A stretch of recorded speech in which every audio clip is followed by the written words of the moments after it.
I'm going to talk about walking tour of Guaranda, a beautiful city in Bolivar, Ecuador. Guaranda is now as the city of the Seven Hills and is famous for its traditional architectures and historical streets. During the tours, we can start at El Libertador Park, one of the most important places in the city.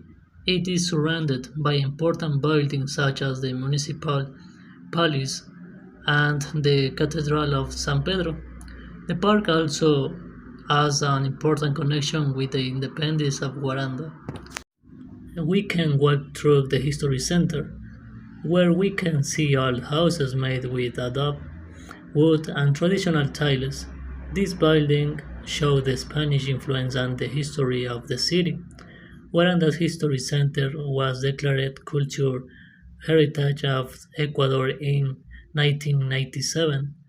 Finally, we can enjoy peaceful atmosphere, take pictures, and learn more about Guaranda's history and culture. I think this walking tour is a great way to discover the city. Thank you.